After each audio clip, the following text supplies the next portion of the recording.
阵法成了，只需10息便能到雍雪城。入阵吧。别忘了你答应过我的事儿啊！我保证，到了雍雪城之后，绝对不给姐姐惹事儿。如果嗅到了暗族的气息，立马告诉姐姐。嗯。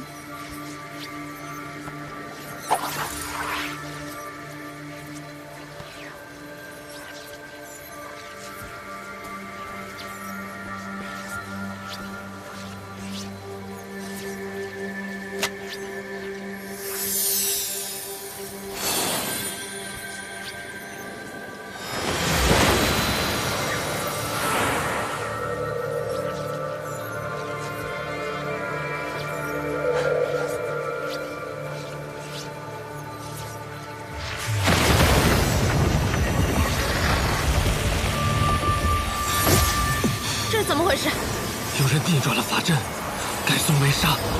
风瑶，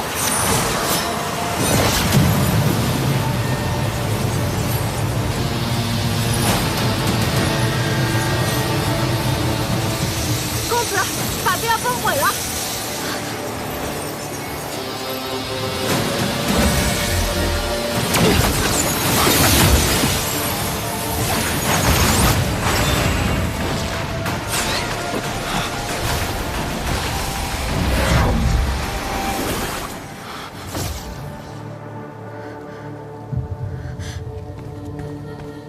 没事吧？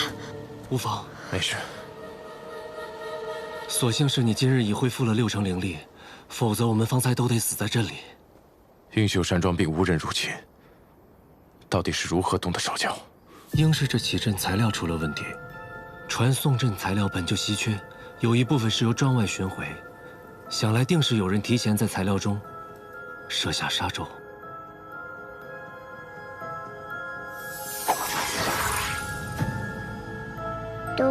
都怪我没能及时嗅出杀咒的气息。这不怪你。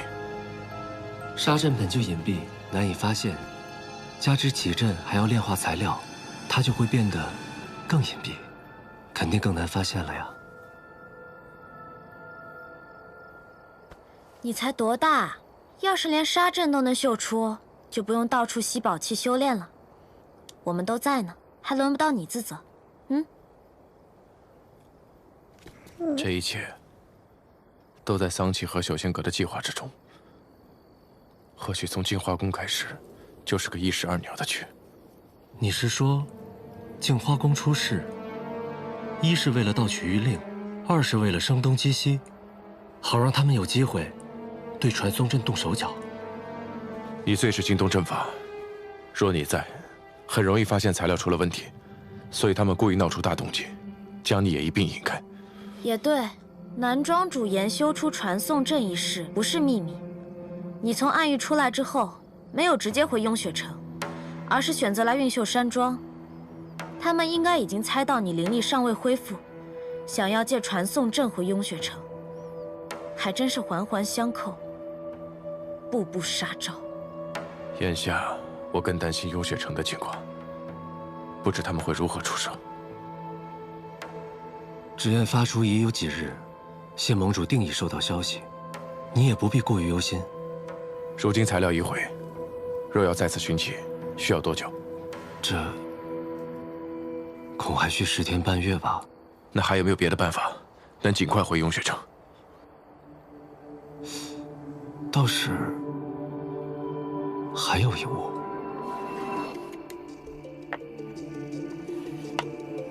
浮云空舟，没错，这是旧日碧霄宫少公主傅兰生打赌输给我的，已经好多年没用过了。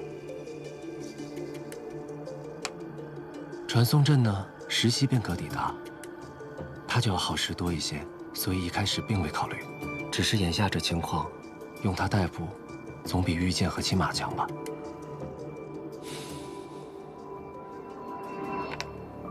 就这么艘小舟。 怎么载人啊？舟要遇水而行。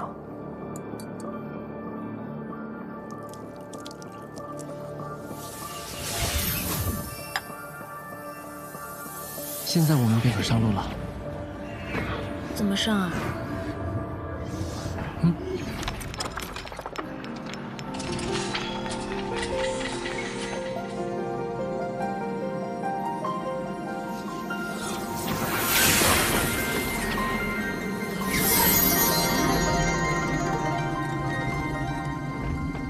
这碧霄宫确实有钱。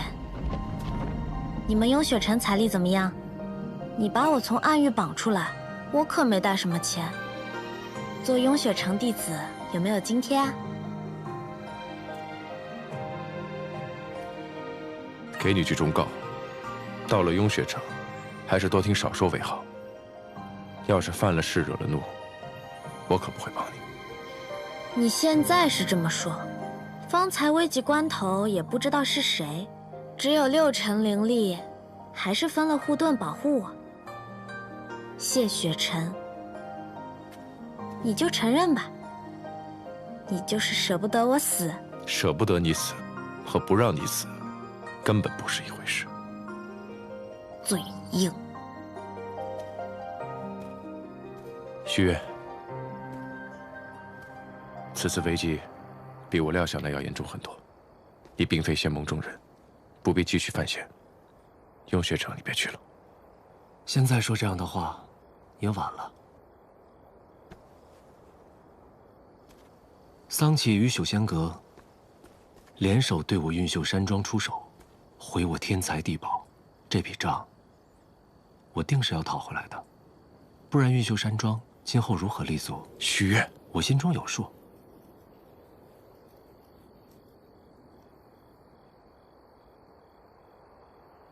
既已同行至此，那便一起走下去吧。木姑娘，介意吗？多个朋友多条路嘛，南公子同行，欢迎之至。那便好。凤瑶，守好山庄，遇事直言联络。是。时候也不早了，我们出发吧。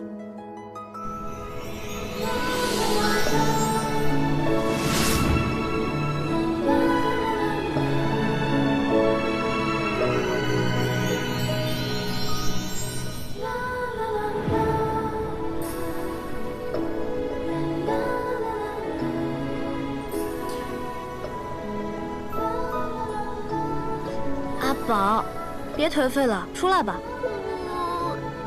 爹爹要是知道我是这样一只没用的叔叔，会不会不要我呀？行啦，你都没见过你爹，哪来这么深的感情啊？爹爹就是爹爹，没见过也是爹爹。没见过的爹娘，也算爹娘吗？当然算了，你要劝他说爹爹。啊！我们在天上吗？我们在去你谢哥哥家的路上，你别怕嘛，出来看看嘛，那月色可好看了。我还是等落了地再出来吧。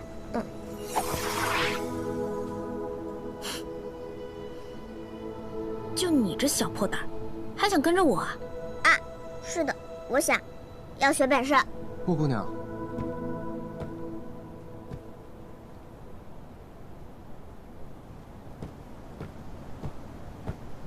南庄主也来赏景啊？还是先要恭喜木姑娘得偿所愿啊。谢谢。我还没有去过雍雪城，想必会很有意思。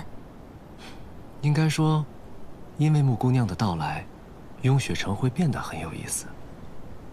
所以，你也觉得谢雪城无趣，对吧？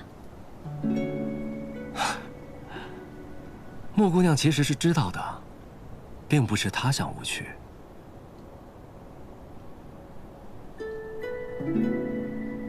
天生识窍者，背负的东西很多，被期待的很多，被束缚的也很多，甚至有的时候连自己都分不清，这世人所敬爱的是这个人，还是仅仅是这个人身上可以守护世间的力量。南庄主是在说谢雪晨，还是在说你自己？毕竟南庄主曾经也是天生识窍之人。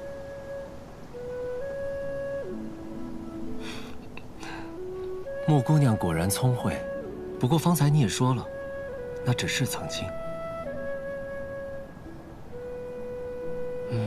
如今我三窍尽毁，最多也就算是个会画符的普通人罢了。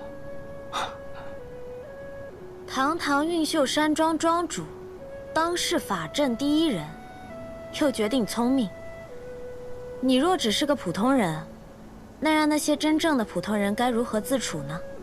好吧，好吧，算我食言了。我这个人说话比较直接，还请南庄主见谅。我只是觉得，一个能从绝境中杀出一条新路，重新立于顶峰之人，并不需要那种廉价的安慰与同情。我不想，更没资格展示什么自以为是的善良。那种怜悯，是对你的看轻。我想你不会认同，更不会高兴。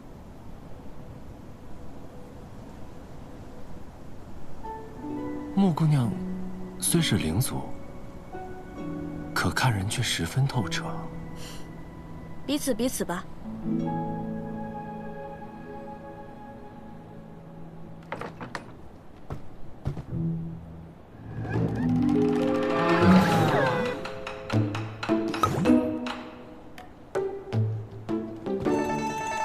你也来看风景啊？雪晨，透气而已。真是没有情趣。这方面啊，你就该向南庄主多学学。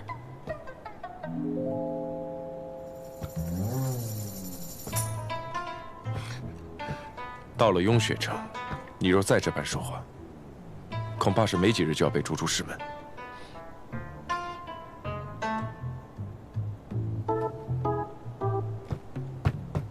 这不还没到吗？况且这种话，我也只会对你说。行行行，那你当我没说。你答应过我什么？克制嘛。知道了。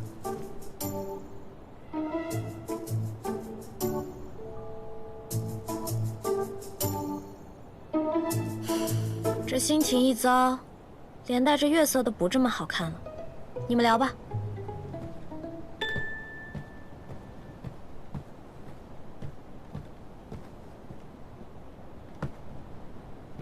木姑娘对你，还真是想说什么就说什么。有时候也未必是件好事。这不好吗？你不是从一开始就想把她看清楚吗？我还有一事想问。何事？你为何答应木姑娘，要带她回雍雪城呢？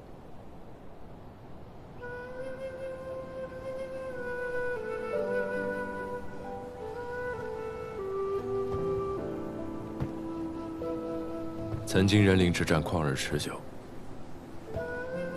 我自小便眼见无数神灵涂炭，如今战事早已结束，但伤痕却从未弥合。时至如今，人族奴役灵族，人灵之间的矛盾越来越严重，仇恨就像燃烧的热油一样，需要用无数的鲜血才能浇熄。是时候主动接纳灵族了。就从容许灵族入门开始，而木玄灵便是这第一个。仅此而已。不然呢？那便愿人灵和解，天下相亲。也祝你可以得偿所愿。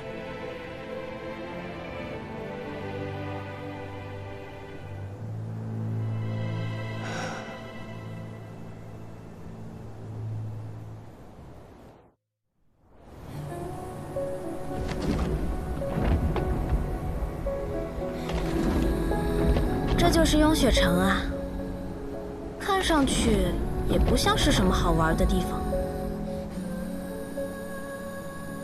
好玩儿。到了雍雪城，你便是外门弟子，一切要按规矩行事。雍雪城戒律森严，绝不会姑息门中弟子，便是我也不例外。当然，我一向都是奉公守法，最听话的，你知道的。雍雪城是个和镜花宫截然不同的地方，想来穆姑娘很快会体会到这一点。有什么不同啊？仙盟五派处事各不相同，镜花宫生机盎然，但对灵族苛刻无情。至于这雍雪城，就像你看到这样，万里覆雪，凌驾于寒峭绝壁之上，洁白无瑕，亦容不得一丝误会。果然，雍雪城城主就是这样一位杀伐果决、铁面无私的人。不过没关系，如果他凶我的话，我相信谢少城主也一定会保护我的，对吗？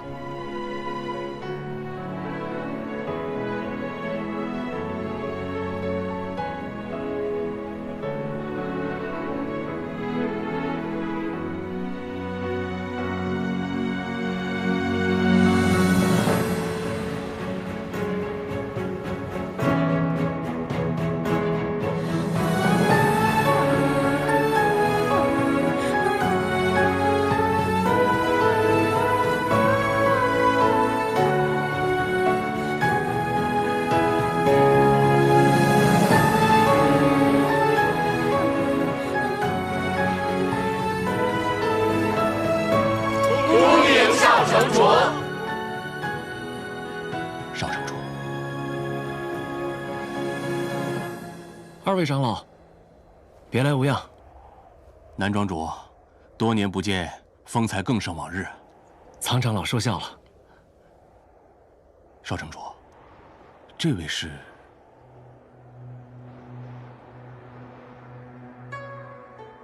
这位是穆玄灵，从今日起，便是我雍雪城弟子了。啊？自然是先从外门弟子做起，新弟子皆由苍长老管理。苍长老，我不是跟你学吗？少城主，此事甚为突然，他的事之后再细说，我要立刻面见盟主。盟主今夜便会出关，还请少城主稍事休息。盟主还在闭关？对，自你离开以后，盟主就没有出过关。你又超过归期未回，我们甚为担心。本想禀告盟主去两阶山寻你，可奈何他修炼怕到了关键之时，又怕打扰他，怕他走火入魔，所以我们只好等待。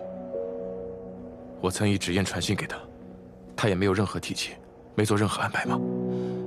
信件？未曾。这信中可有说起什么？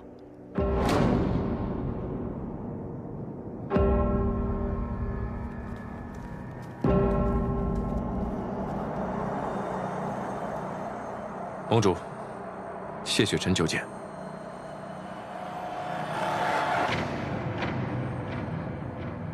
血是血的气息。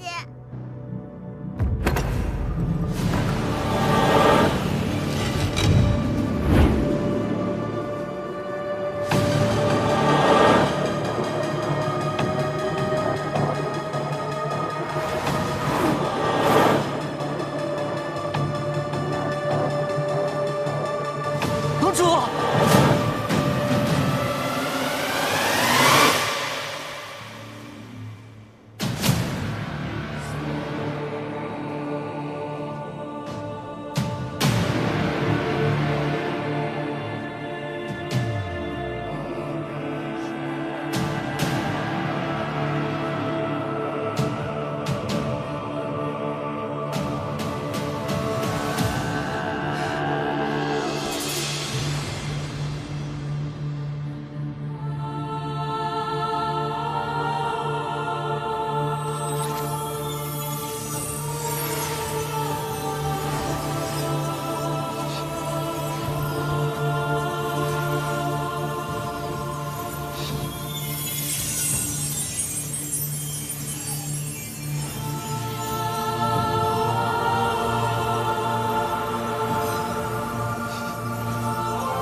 了，盟主。这不可能，这怎么可能？此乃雍雪城，是我们自己的地方，盟主怎么会？盟主法相清简，永谦阁外又有弟子巡守，怎会被刺身亡而无一人知晓？这究竟是何人所为？是我都没保护好盟主，都怪我。怪我为什么不早进来看他一眼？查，必须要查出凶手是谁！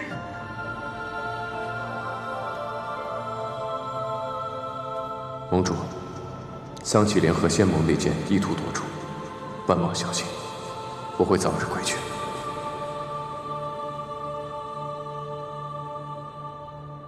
二位长老，盟主身故，雍雪盟臣实有大位。然二位长老乃雍雪镇宗门柱石，不能夸大。此非自责之事，亦非推搪之事，还请二位长老封锁雍雪城，代为传丧。其余诸事，雪臣自有安排。是。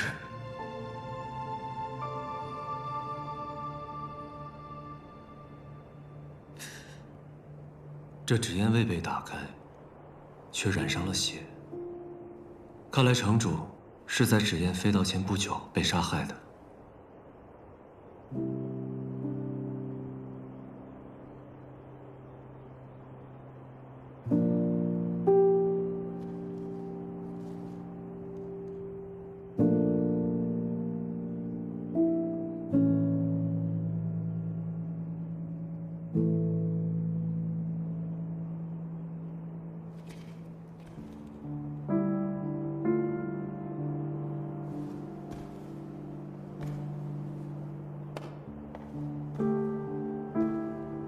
凶手是为着掌门谕令而来，他真没是假的。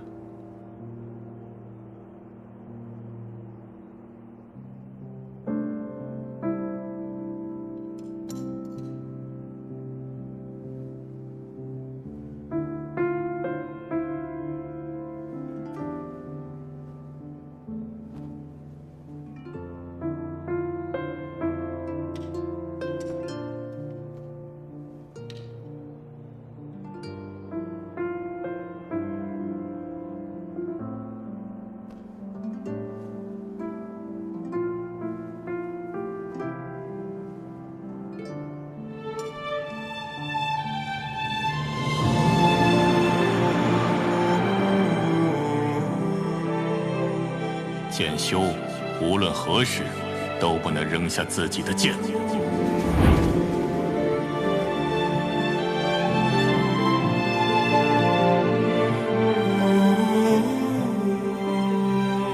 你做到了。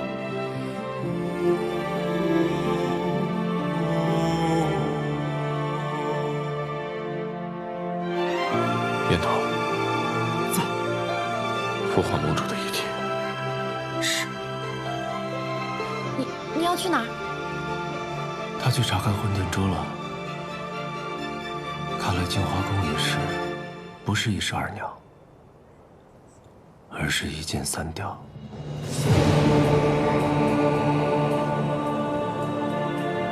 对方的目标，不止在净华宫，不止在杀谢雪尘，更在雍雪城。他们在传送阵里设下杀咒，也是为了摧毁阵法，拖延雪尘回城的时间，以便于他们杀盟主、夺谕令。而最终的目标，是为了混沌珠。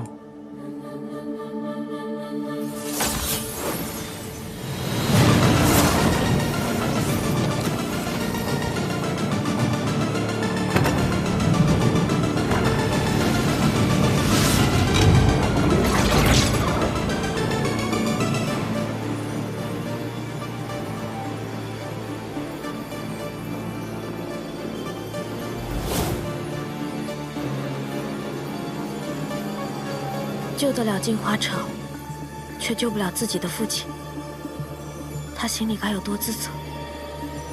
这是无解的局。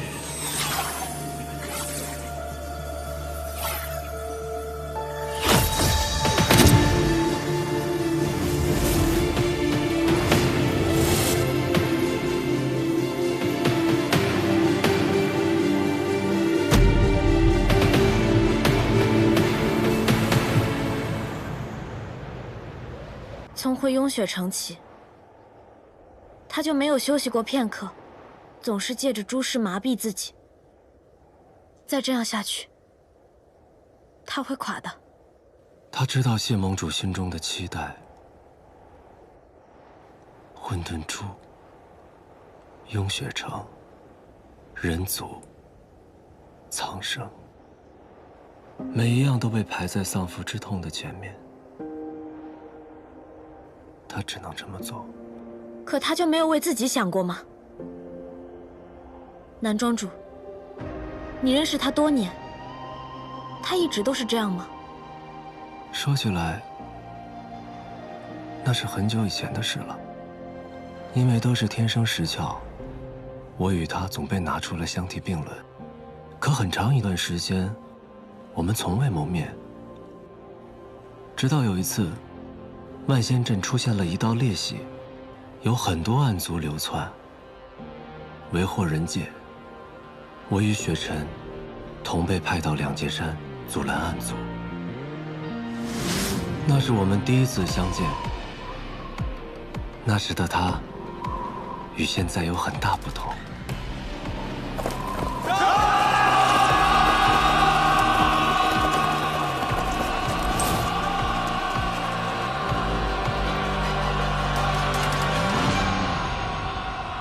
血出剑刺破一夜，不负天命的书写。你我分开日月，不为话说，都是天下的志愿。天上生不不谢，这一场轮回下，让坚决一世化白绝。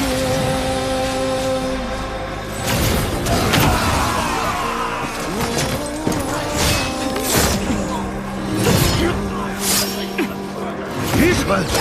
暗族会一次次复活，你们现在做的事情毫无意义。杀的比复活的快不就行了？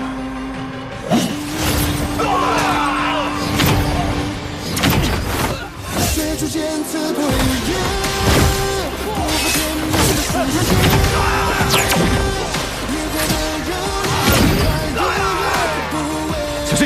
风雪，都是天下的志愿。我算得过。原来你就是那个能捕会算的，不如我们比一比。一个。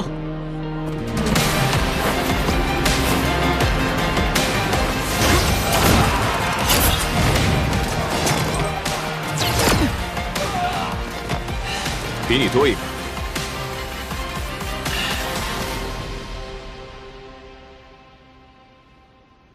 你怎么样？受得住吗？无碍，我早知道自己不会殒命于此。常听人说起你，有兴趣去雍雪城一游吗？原来谢雪城还有这么争强好胜的时候。谢盟主一直待他甚严，可他那时少年意气，总是不服管。他总想着用自己的方式活出自己的道。我也本以为他可以那样痛快地过一生，可直到10年前，他突然去了明月山庄，又突然上了问雪崖闭关。待再见时，他的性情就发生了很大的变化，或者说，就像换了一个人。他变得清朗、克制、疏离。我不知道他究竟发生了什么，但他终是变成了谢盟主心中所期望的那个样子。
10年了，你进步了很多，比我强了。盟主，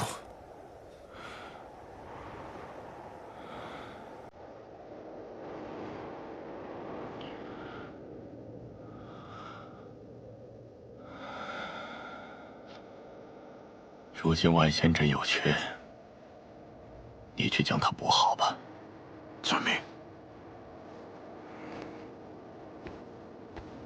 等你回来了，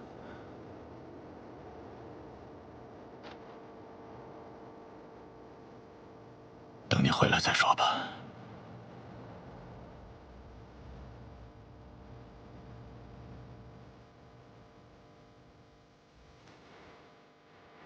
修道者不能有情当以身奉道，难道你忘记了？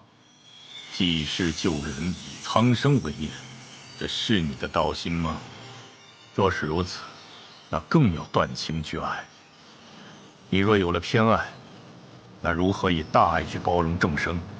你不该偏爱世间一人一物，包括你自己。等你回来了，等你回来再说吧。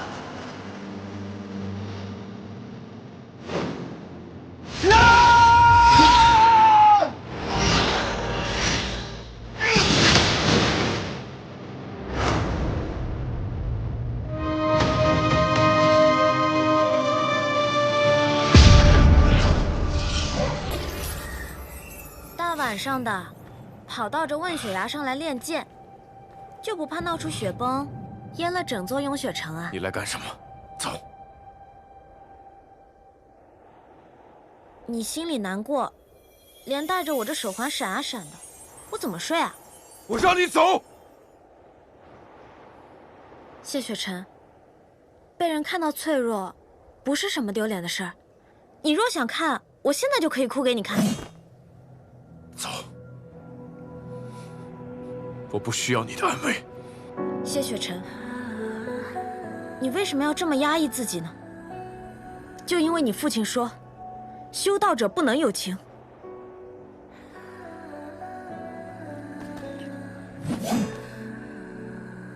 当日在玉隐的贪欲牢笼，我看到了你小时候。你父亲认为，无情才不会偏私，才能成就大爱。我不敢说他一定错，但我认为，大道无情，修道却应该有情。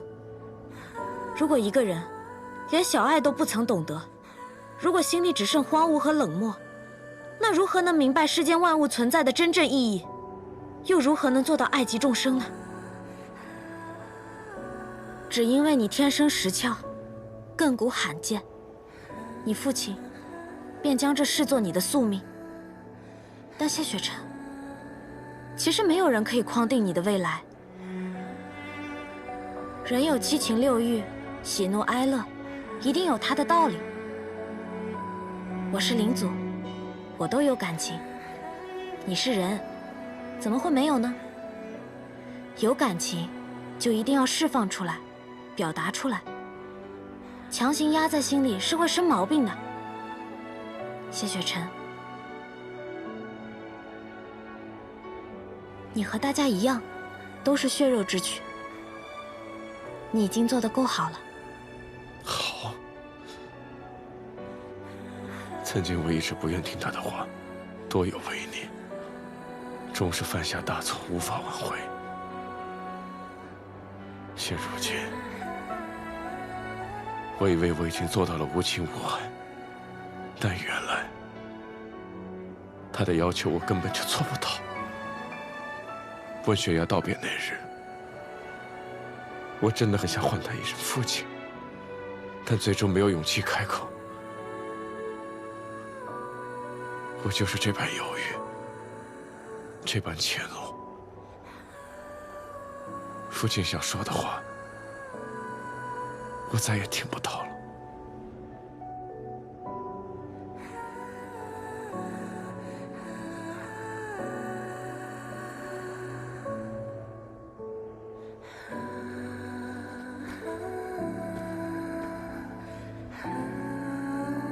如果谢盟主还在，他一定想这样跟你说：雪晨啊，这么多年，父亲一直待你很严苛，但其实父亲一直都知道你有多不容易。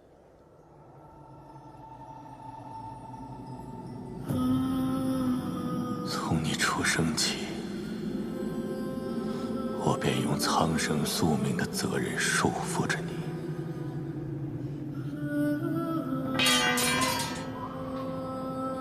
为了逼你断情，甚至毁你所爱，断你羽翼，囚你于这方寸牢笼之中。而这一切，只是为了应对将来可能有一日你会面对的困境。父亲也常常在想，是否是我太过由天自扰？也许断情并非唯一的方式，若没有我的强迫，你本该活得自由灿烂，海阔天空。父亲，断情去爱，说来轻松，但世间又有几人能做到？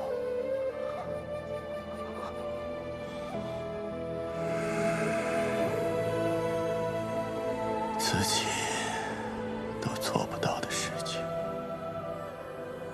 我是否也不该逼你？雪晨啊，父亲老了，终有今时，总有一日会离开。也许父亲的道也已经老旧了，未来是属于你们年轻一辈的，去走你自己的道吧。父亲相信你，你会用自己的方式承担起责任，守护好你该守护的一切。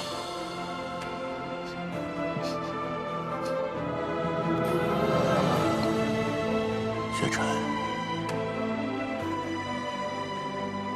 其实父亲也很怯懦。有句话一直想告诉你：